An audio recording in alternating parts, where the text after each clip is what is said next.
देखो भैया 16।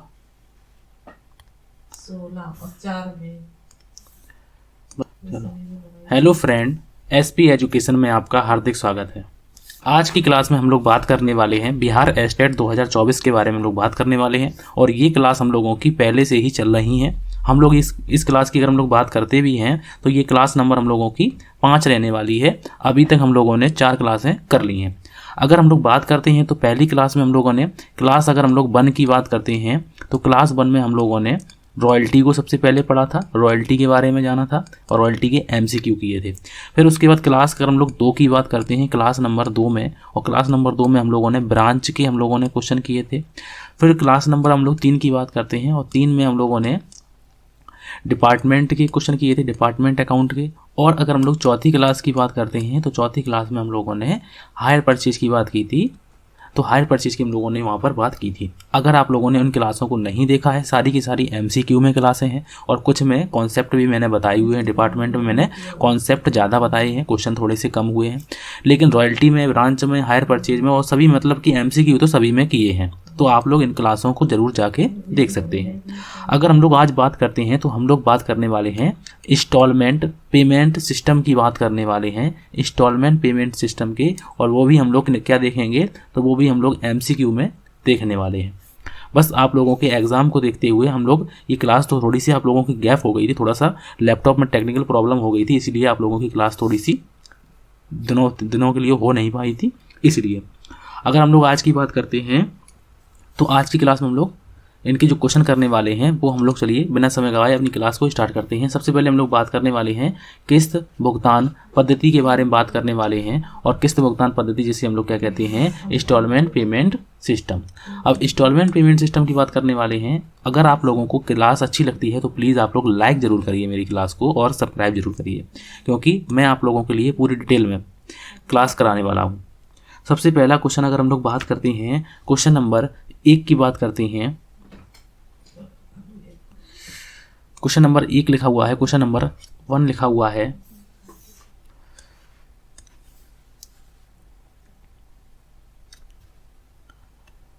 Question number 1 में लिखा हुआ है कि किस्त भुगतान पद्धति में, किस्त भुगतान पद्धति मतलब कि इंस्टॉलमेंट पेमेंट सिस्टम में संपत्ति के रखरखाव के व्ययों का भुगतान करेगा। तो संपत्ति के रखरखाव का व्ययों का भुगतान कौन करेगा, ये पूछा गया है। तो किस्त भुगतान पद्धति में संपत्ति के रखरखाव का जो व्यय है वो कौन करेगा, तो वो विक्रेता करेगा या फिर क्रेता करेगा या फिर विक्रेता और क्रेता आधा आधा करेंगे या फिर इनमें से कोई नहीं। तो इसका सही आंसर आप लोगों को बताना है कि किस्त भुगतान पद्धति में संपत्ति के रखरखाव के व्ययों का भुगतान कौन सा व्यक्ति करेगा। विक्रेता करेगा, जिसे हम लोग सेलर कह सकते हैं, परचेजर करेगा, या फिर सेलर और जो परचेजर है वो दोनों करेंगे लेकिन आधा आधा करेंगे, या फिर इनमें से कोई नहीं। तो इसका सही आंसर जो है वो है हम लोगों का क्रेता इसका भुगतान करेगा। तो इसका राइट आंसर क्या हो जाएगा, इसका राइट आंसर जो है वो ए ऑप्शन बिल्कुल सही आंसर हो जाएगा। अगर हम लोग बात करते हैं कि किस्त भुगतान पद्धति होती क्या है, इसके बारे में अगर हम लोग जानते हैं तो किस्त भुगतान पद्धति, किस्त भुगतान पद्धति का आशय सबसे पहले थोड़ा सा जान लेते हैं, जिससे आप लोगों को सारी बातें क्लियर हो जाएं। पहली बात, आप लोगों को मानते हैं कि ये सारी बातें क्लियर होती हैं, लेकिन फिर भी हम आपको बताएंगे। तो किराया क्रय पद्धति में अगर हम लोग बात करते हैं, जो मैंने आप लोगों को पढ़ाया था हायर परचेज सिस्टम, तो उसे कहते हैं किराया क्रय पद्धति में, किराया क्रय पद्धति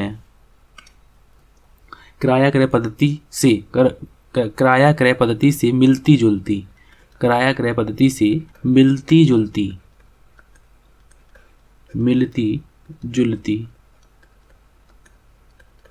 किराया क्रय पद्धति से मिलती जुलती माल बेचने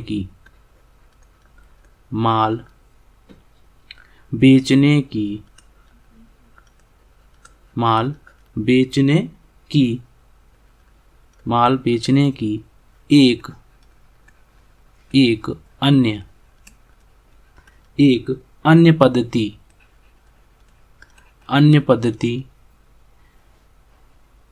अन्य पद्धति भी है। भी है। उसे क्या कहते हैं? तो उसे किस्त भुगतान पद्धति, उसे किस्त भुगतान पद्धति के नाम से जाना जाता है।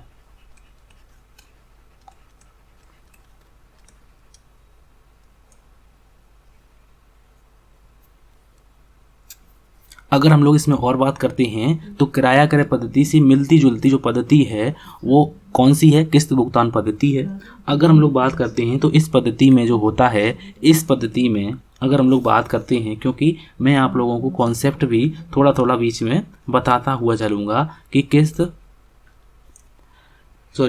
इस पद्धति में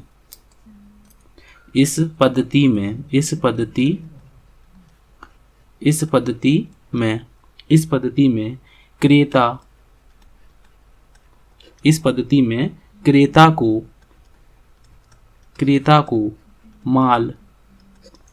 को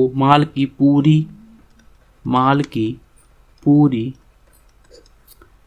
रकम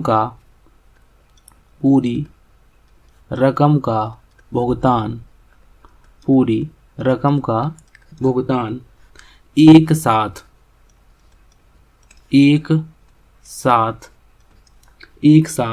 नहीं करना पड़ता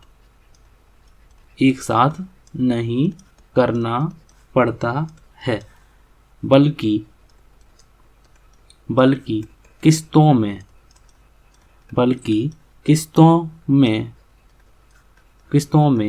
करना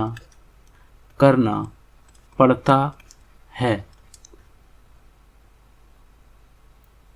किंतु माल का स्वामित्व, ये क्वेश्चन यहाँ से पूछा गया था, ठीक है। तो माल का स्वामित्व क्रेता पर तुरंत आ जाता है, ठीक है। तो मतलब यहाँ से जो है, अगर हम लोग बात करते हैं कि यहाँ से आप लोगों को याद रखना है कि देखो किराया क्रय पद्धति में जब तक हम अंतिम किस्त का भुगतान नहीं कर देते हैं तब तक जो स्वामी है वो विक्रेता रहता है। लेकिन किस्त भुगतान पद्धति में ये सिस्टम थोड़ा सा अलग है कि किस्त भुगतान पद्धति में जो स्वामित्व है, स्वामित्व का मतलब होता है ओनरशिप किसके पास ट्रांसफ़र हो जाती है? तो ओनरशिप क्रेता के पास हस्तांतरित हो जाती है, चाहे वो अंतिम किस्त की बात करे या ना करे, ठीक है। उसको किस्त देनी पड़ती है। तो किंतु माल का जो स्वामित्व है वो किसका हो जाता है? तो वो माल का जो स्वामित्व है वो क्रेता का हो जाता है और तुरंत आ जाता है। ये भी बात याद रखिए, क्योंकि हो सकता है क्वेश्चन, एक बार ऐसा क्वेश्चन पूछा गया था, ठीक है। अगर किराया क्रय पद्धति से मिलती जुलती अगर हम लोग इसको पढ़ना चाहते हैं तो इसको पढ़ सकते हैं कि किराया क्रय पद्धति से मिलती जुलती जो माल बेचने की एक अन्य पद्धति भी है, और वो कौन सी पद्धति है? उसे हम लोग क्या कहते हैं? तो उसे हम लोग किस्त भुगतान पद्धति कहते हैं। इस पद्धति में तो इसे किस्त भुगतान पद्धति के नाम से जाना जाता है। इस पद्धति में क्रेता को माल की पूरी रकम का भुगतान एक साथ नहीं करना पड़ता, बल्कि किस्तों में करना पड़ता। जैसे मान लो हमने एक मोबाइल लिया, अब इसकी कीमत जो है वो मान लो 20,000 रुपये है। अब हमें 20,000 रुपये मेरे पास है नहीं, तो हमने क्या किया कि हमने इसको किस्तों में बांट लिया, मतलब कि 2-2 हज़ार की किस्तें करा दी। अब पहली किस्त हम लोग पहले महीने देंगे, दूसरी किस्त दूसरे महीने में, इस प्रकार से हमने किस्तें अपनी रख ली और ईजी तरीके से हम पेमेंट कर देंगे। अब होता क्या है कि 20,000 रुपये का भुगतान तो अभी हमने किया नहीं है पूरा, लेकिन इसका स्वामित्व का जो स्वामी है उसका कौन हो जाएगा? तो इसका स्वामी हम हो जाएंगे, क्योंकि हमने खरीद लिया है इसको। कैसे भी खरीदा, वो किस्तों में खरीदा है, किस्तें हमने देने का वादा किया है और हम देंगे, ठीक है। तो 2,000 करके देंगे, तो हमें उसके माल का जो स्वामित्व है वो किसका हो जाता है? माल का स्वामित्व क्रेता का हो जाता है। तो इसका राइट आंसर क्या हो जाएगा? फिलहाल तो इसका राइट आंसर हो जाएगा कि जो किस्त भुगतान पद्धति में संपत्ति के रख रखाव, अब रखेगा कौन? अगर हम मोबाइल चलाएंगे और उसके खर्चे कौन देखेगा? हम ही देखेंगे। तो इसलिए इसका राइट आंसर हो जाएगा बी ऑप्शन बिल्कुल सही आंसर हो जाएगा। अगर हम लोग बात करते हैं क्वेश्चन नंबर 2 की, और क्वेश्चन नंबर 2 मैंने पहले ही आप लोगों को बता दिया है कि किस्त भुगतान पद्धति में संपत्ति के स्वामित्व, संपत्ति का जो स्वामी होता है वो उसका हस्तांतरण होता है।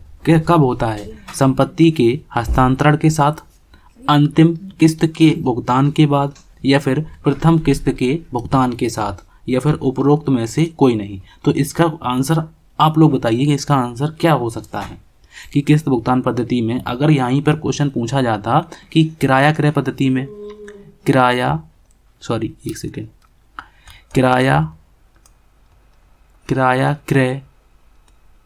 क्रय पद्धति में, तो भी क्वेश्चन बदल जाता और इसके आंसर भी बदल जाते। लेकिन किस्त भुगतान पद्धति में जो संपत्ति का जो स्वामी होता है, स्वामित्व का हस्तांतरण कब होता है? तो मैंने आप लोगों को बताया था कि किराया क्रय पद्धति में तो अंतिम किस्त के बाद होता है, लेकिन किस्त भुगतान पद्धति की अगर हम लोग बात करते हैं तो वो भुगतान हमारा जो स्वामित्व है वो हमें स्टार्टिंग में ही हो जाता है, जब हमें कोई संपत्ति मिल जाती है। मान लो हमने मोबाइल लिया है तो उसके स्वामी हम हो गए अब, ठीक है। तो स्वामित्व का हस्तांतरण शुरुआत में ही संपत्ति के हस्तांतरण के साथ हो जाता है। इसका राइट आंसर क्या हो जाएगा? ए ऑप्शन बिल्कुल सही आंसर हो जाएगा। नेक्स्ट क्वेश्चन में लिखा हुआ है, क्वेश्चन नंबर अगर हम लोग 3 की बात करते हैं, क्वेश्चन नंबर 3 में कि किस्त भुगतान पद्धति में क्रेता ब्याज के खाते में खोलता है। तो किस्त भुगतान पद्धति में क्रेता ब्याज के खाते में खोलता है।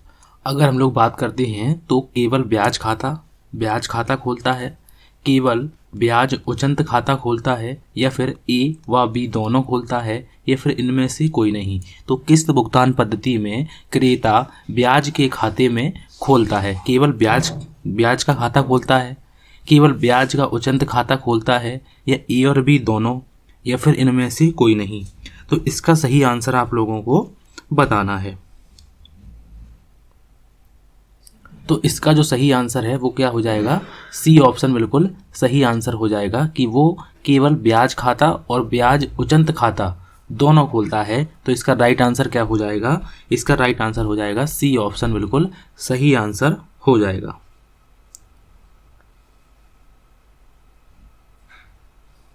उसके बाद नेक्स्ट क्वेश्चन में लिखा हुआ है, क्वेश्चन नंबर अगर हम लोग बात करते हैं क्वेश्चन नंबर की, और क्वेश्चन नंबर जो लिखा हुआ है उसमें अगर हम लोग बात करते हैं, क्वेश्चन नंबर 4 लिखा हुआ है कि किस्त भुगतान पद्धति कैसा ठहराव या अनुबंध है। किस्त भुगतान पद्धति कैसा ठहराव या फिर अनुबंध है? सामान्य अनुबंध है, विशिष्ट अनुबंध है, या फिर सामान्य और विशिष्ट दोनों प्रकार के अनुबंध हैं, या फिर उपरोक्त में से कोई नहीं। तो किस्त भुगतान पद्धति में कैसा ठहराव या अनुबंध है? तो इसका सही आंसर आप लोगों को बताना है। तो इसका जो सही आंसर है वो हो जाएगा ई ऑप्शन बिल्कुल, क्योंकि वो सामान्य अनुबंध है। तो ई ऑप्शन बिल्कुल राइट आंसर हो जाएगा। उसके बाद नेक्स्ट क्वेश्चन में लिखा हुआ है, क्वेश्चन नंबर अगर हम लोग 5 की बात करते हैं, क्वेश्चन नंबर 5 में लिखा हुआ है कि किस्त भुगतान पद्धति के अनुबंध का स्वभाव है। अनुबंध अगर आप बात की है कि अनुबंध है, कैसा अनुबंध है? सामान्य अनुबंध है। लेकिन अगर हम लोग बात करते हैं कि अनुबंध का स्वभाव कैसा है, प्रारंभ में किराए का अनुबंध होता है, अंतिम किस्तों के भुगतान पर अनुबंध में परिवर्तन हो जाता है, या फिर प्रारंभ से ही विक्रय के अनुबंध में जैसा होता है, या फिर उपरोक्त में से कोई नहीं। तो इसका सही आंसर जो है वो आप लोगों को बताना है। तो इसका जो सही आंसर है तो वो सही आंसर क्या है कि प्रारंभ से विक्रय के अनुबंध से ही जैसा होता है, बिल्कुल विक्रय जैसा होता है, बस जो भुगतान होता है वो किस्तों में दिया जाता है। सारा का सारा विक्रय जैसा होता है। नगद में अगर हम कोई चीज़ खरीदते हैं, जैसा ट्रीटमेंट हमें नगद में करते हैं, ठीक उसी प्रकार से हम किस्तों में भी करते हैं। बस इतना अंतर होता है कि हम भुगतान जो है वो किस्तों में करते हैं। उसके बाद क्वेश्चन नंबर नेक्स्ट में लिखा हुआ है, और क्वेश्चन नंबर 6 में लिखा हुआ है कि किस्त भुगतान पद्धति में विक्रेता खाते खोलता है। विक्रेता जो है वो खाते खोलता है। क्रेता का खाता खोलता है, ब्याज खाता व ब्याज उचंत खाता खोलता है, ब्याज तथा विक्रय खाते को हस्तांतरित करने के क्रमशः लाभ हानि व व्यापारिक खाता खोलता है, या फिर उपरोक्त सभी खाते वो खोलता है। तो इसका जो सही आंसर है वो आप लोगों को बताना है। तो याद रखिए कि किस्त भुगतान पद्धति में विक्रेता जो है खाते खोलता है तो वो सभी प्रकार के ये सभी खाते खोलता है। तो राइट आंसर क्या हो जाएगा? उपरोक्त सभी इसका सही आंसर हो जाएगा और डी ऑप्शन बिल्कुल राइट आंसर हो जाएगा। उसके बाद नेक्स्ट क्वेश्चन, और नेक्स्ट क्वेश्चन में लिखा हुआ है क्वेश्चन नंबर, अगर हम लोग बात करते हैं क्वेश्चन नंबर 7 की बात करते हैं कि किस्त भुगतान पद्धति में ब्याज की गणना कैसे की जाती है। ब्याज की गणना किस मूल्य पर हम लोग करते हैं? संपूर्ण रोकड़ मूल्य पर संपत्ति के, या फिर सभी किस्तों के कुल मूल्य पर, या फिर घटते हुए रोकड़ मूल्य पर। किस्त भुगतान पद्धति में ब्याज की गणना किस प्रकार से की जाती है? संपूर्ण रोकड़ मूल्य पर, या फिर सभी किस्तों के कुल मूल्य पर, या फिर घटते हुए रोकड़ मूल्य पर, या फिर इनमें से कोई नहीं। इसका जो राइट आंसर है वो आप लोगों को बताना है। तो इसका राइट आंसर क्या हो जाएगा? तो इसका जो राइट आंसर है वो है सी ऑप्शन, घटते हुए रोकड़ मूल्य पर। उसकी मूल्य की चर्चा हम लोग उससे ब्याज की बात करते हैं। जैसे मान लो कि हम लोगों ने एक कोई चीज़ खरीदी है, एक मशीन खरीदी है, और उसकी जो कीमत है वो है 20,000 रुपये, ठीक है। अब बात आती है 20,000 रुपये नगद मूल्य है, लेकिन ठीक है, मान लो हायर परचेज जो किस्त भुगतान पद्धति में जो पेमेंट है इसका वो है 20,000 रुपये इसको करना है। अब हमने क्या किया कि हमने 5,000 रुपये नगद दे दिए, ठीक है। मतलब कि कैश प्राइस जो है, मतलब कि कैश में हम लोग कितने दे दिए? तो कैश में हम लोगों ने दे दिए 5,000, तो रह कितने गए हम लोगों के? 15,000। अब 15 की हम लोगों ने 3-3 हज़ार की किस्तें बनवाई। अब 3-3 हज़ार की हम लोग जब किस्त बनवाएंगे तो 15,000 में भाग देंगे हम लोग 3 का। अब 3 का भाग देंगे, 15,000 में हम लोग कितने का भाग देंगे? हम लोगों ने कितने की किस्तें बनवाई हैं? हाँ, 3 का भाग देंगे हम लोग, 3,000 का भाग देंगे। तो ऐसी किस्तें कितनी आ जाएंगी? तो ऐसी किस्तें आ जाएंगी हम लोगों की 5 किस्तों में हम इनका पेमेंट, मशीन का पेमेंट कर देंगे। अब हमने मान लो कि पहली किस्त में हम लोग देखेंगे तो पहली किस्त में 3,000 की किस्त है। अब इसमें कुछ ब्याज की भी बात करनी है तो हम लोग इसमें ब्याज को ऐड करेंगे, ब्याज भी लिखेंगे।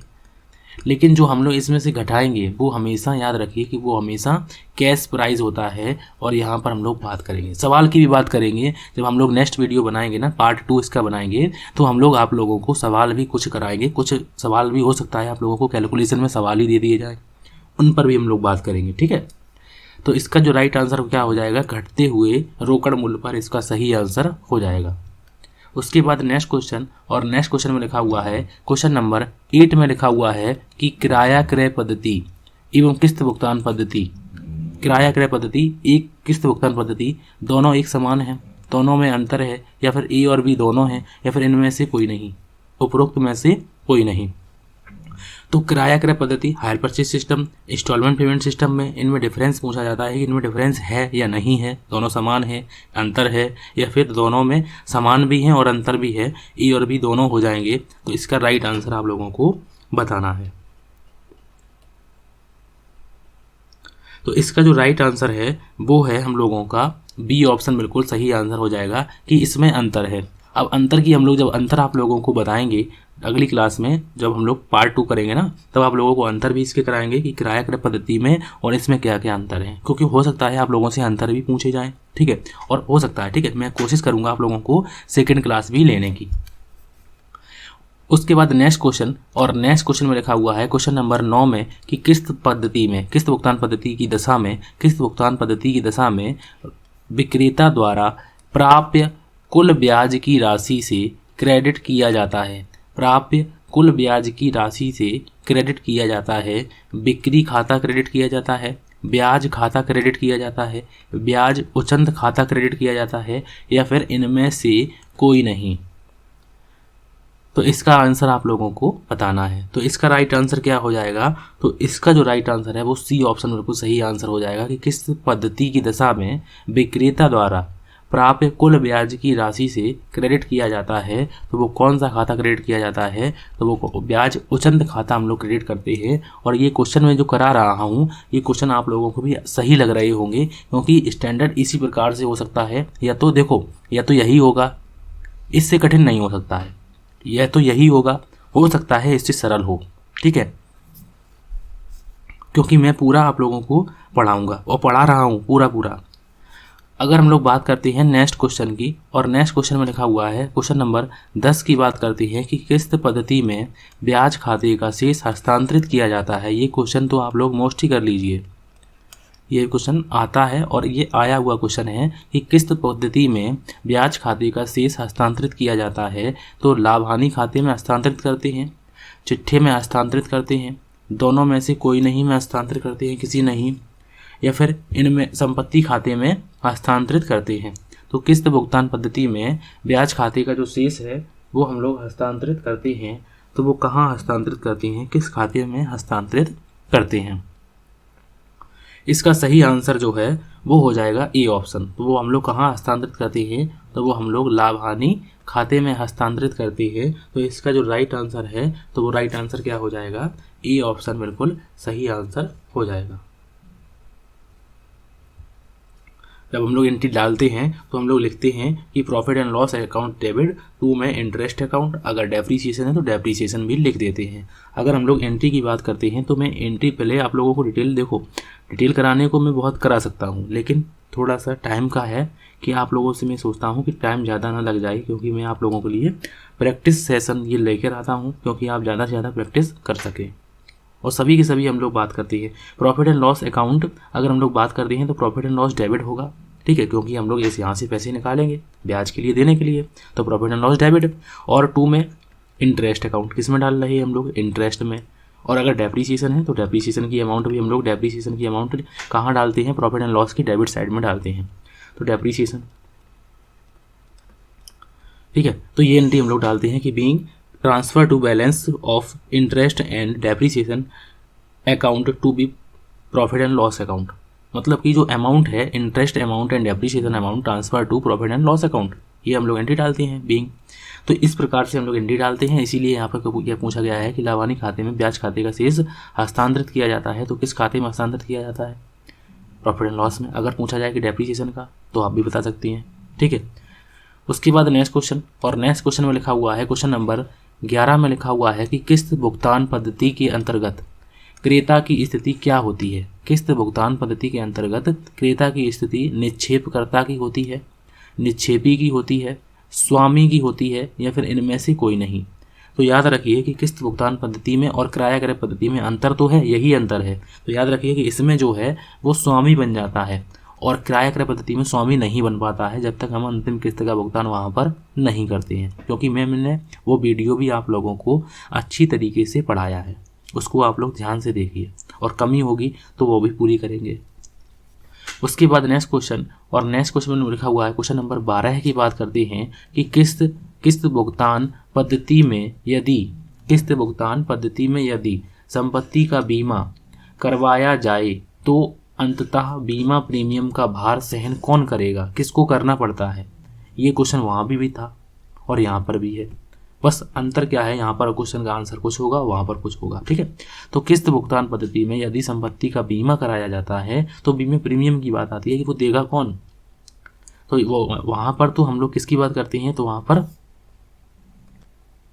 वहाँ पर कौन देगा, विक्रेता देता है। यहाँ पर कौन देगा, विक्रेता देगा या क्रेता देगा, या फिर किराया विक्रेता को देगा, या फिर किराया क्रेता को देगा, तो किसको देगा कौन। तो याद रखिए कि किस्त भुगतान पद्धति में अगर कोई संपत्ति का बीमा कराया जाता है तो वो बीमा जो प्रीमियम है तो वो कौन देगा, तो वो क्रेता देगा। अगर बीमा, मान लो मोबाइल हमने खरीदा है, अगर हमने बीमा उसका कराया है तो वो जो किराया जो है उसका इंश्योरेंस कौन भरेगा, प्रीमियम कौन भरेगा, हम भरेंगे। ठीक है, तो इसकी बात यहाँ पर आ जाती है कि बी ऑप्शन यहाँ पर सही हो जाता है। और वहाँ पर जो किस्त, अगर हम लोग यहाँ को आंसर बदल देते हैं और यहाँ पर अगर हम लोग ये लिख देते हैं कि किराया क्रय पद्धति में, तो आंसर हम लोगों का बदल जाएगा, तो वहाँ पर हम लोगों का विक्रेता हो जाएगा। ठीक है, उसके बाद नेक्स्ट क्वेश्चन, और नेक्स्ट क्वेश्चन में लिखा हुआ है, क्वेश्चन नंबर की बात करते हैं, और क्वेश्चन नंबर लिखा हुआ है 13। 13 नंबर में लिखा हुआ है कि किस्त भुगतान पद्धति के पक्षकार होते हैं। किस्त भुगतान पद्धति के कौन कौन से पक्षकार होते हैं? किराया क्रेता और किराया विक्रेता, क्रेता और विक्रेता, पट्टेदार और स्वभूस्वामी, या फिर भूस्वामी तथा उपपट्टेदार। तो ये तो पट्टेदार और स्वामी की बात तो हम लोगों ने किस खाते में की थी? तो ये तो हम लोगों ने रॉयल्टी में बात की थी। रॉयल्टी जिसे हम लोग क्या कहते हैं?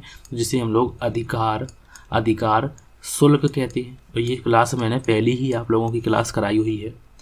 तो किस्त भुगतान पद्धति के पक्षकार जो होते हैं तो वो कौन कौन होते हैं? तो क्रेता और विक्रेता होते हैं। तो यहाँ पर आंसर हो जाएगा हम लोगों का ए और बी ऑप्शन बिल्कुल सही आंसर हो जाएगा। उसके बाद नेक्स्ट क्वेश्चन, और नेक्स्ट क्वेश्चन में लिखा हुआ है क्वेश्चन नंबर, अगर हम लोग 14 की बात करते हैं कि किस्त भुगतान पद्धति के अंतर्गत यदि कोई क्रेता पूर्ण भुगतान करने में असमर्थ होता है या असमर्थ रहता है तो विक्रेता कर सकता है, क्या कर सकता है? माल की वापसी कर सकता है, माल की वापस प्राप्ति कर सकता है, मतलब माल की वापसी समझिए, ठीक है। क्रेता पर भुगतान के लिए मुकदमा कर सकता है, ब्याज की वसूली कर सकता है, अपनी इच्छा अनुसार उपरोक्त में से कुछ भी कर सकता है, उपरोक्त में से कुछ भी कर सकता है। तो किस्त भुगतान पद्धति, मान लो हमने मोबाइल लिया, अब मोबाइल का हमने किस्तें नहीं दी तो क्या करेगा? वो माल अपना जो किस्तें हैं मोबाइल वापस ले सकता है, ये उसका हक है। क्रेता पर भुगतान के लिए मुकदमा कर सकता है, हो सकता है, बिल्कुल कर सकता है। ब्याज की वसूली कर सकता है, बिल्कुल कर सकता है। इसका राइट आंसर जो होगा, तो इसका राइट आंसर क्या हो जाएगा? तो इसका राइट आंसर जो हो जाएगा, फिलहाल तो वो हम लोगों का याद रखिए कि वो हम लोगों ने जो बात की हुई है तो वो किराया क्रय पद्धति की बात की हुई है। किराया क्रय पद्धति में तो ये सब बातें होती हैं, लेकिन किस्त भुगतान पद्धति में हम लोगों का सिर्फ यही ऑप्शन खुलता है। इसका राइट आंसर जो लिखा हुआ है यही आंसर है कि क्रेता पर भुगतान के लिए मुकदमा नहीं किया जा सकता। और हम लोग जब विशेषताओं इनकी पढ़ेंगे, किस्त भुगतान पद्धति की विशेषताएं, उसमें ये बात आप लोगों की साफ साफ आप लोगों को समझ में आ जाएगी। और किराया क्रय पद्धति में, जब हम लोग किराया क्रय पद्धति में और किस्त भुगतान पद्धति मतलब कि हायर परचेज में और इंस्टॉलमेंट पेमेंट में जब अंतर पढ़ेंगे, उसमें भी आप लोगों को क्लियर ये सारी की सारी बातें हो जाएंगी।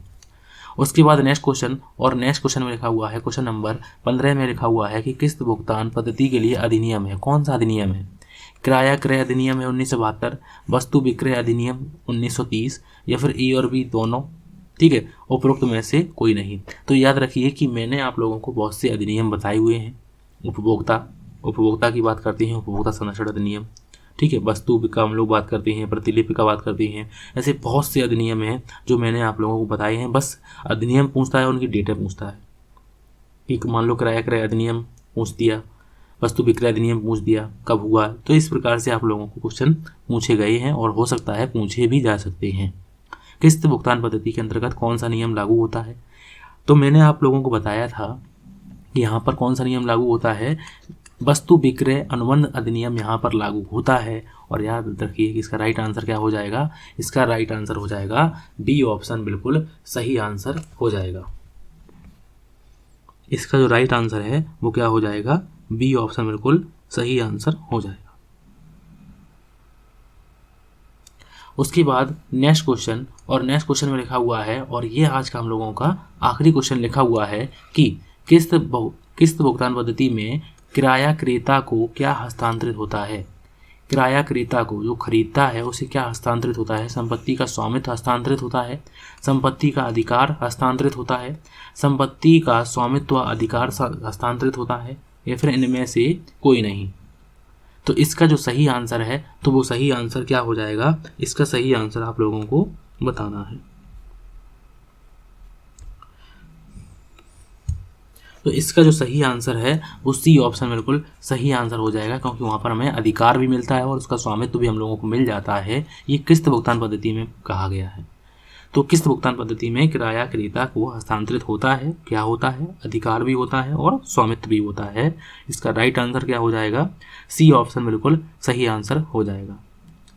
तो मैंने आप लोगों को आज की क्लास में मैंने आप लोगों को किस्त भुगतान पद्धति की एमसीक्यू कराए। अगर आप लोगों को क्लास अच्छी लगती है तो प्लीज़ आप लोग लाइक जरूर करें, क्योंकि मैं आप लोगों के लिए बहुत मेहनत करने वाला हूं और मेहनत भी कर भी रहा हूं। आप लोगों ने देखा होगा कि मैंने बहुत ही जल्द आप लोगों को 4 से 5 वीडियो प्रोवाइड कर दी है, और मेरा टारगेट है कि हम लोग एग्ज़ाम तक सारा का सारा पढ़ लें, और हम लोगों को जो अगस्त में हम लोगों का एग्ज़ाम है, मेन एग्ज़ाम है, उसमें भी हम लोग अच्छी तरीके से तैयारी को कर सकें। हम चाहते हैं कि ज़्यादा से ज़्यादा बच्चे क्वालिफाई हों, ठीक है, ये मेरा टारगेट है।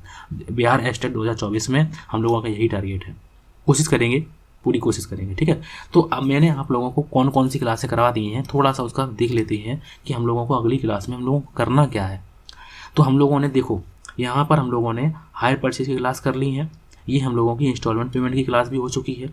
अब हम लोगों को अगर बात करनी है तो हम लोग अब इनमें करेंगे, तो हम लोग इनमें करेंगे इंसॉल्वेंसी, ठीक है, इंसॉल्वेंसी अकाउंट। इंसॉल्वेंसी अकाउंट की बात हम लोग करने वाले, दिवाला खाते, दिवालिया जो होते हैं उन्हें दिवालिया कहते हैं, इंसॉल्वेंसी अकाउंट हम लोग करने वाले हैं, उनके एमसीक्यू करने वाले हैं।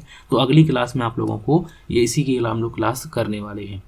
तो बस आप लोगों से इतनी रिक्वेस्ट है कि आप लोग एसपी एजुकेशन चैनल को ज़्यादा से ज़्यादा सब्सक्राइब करें, शेयर करें और वीडियो को लाइक ज़रूर करें। तो आज की क्लास के लिए थैंक यू फॉर वॉचिंग।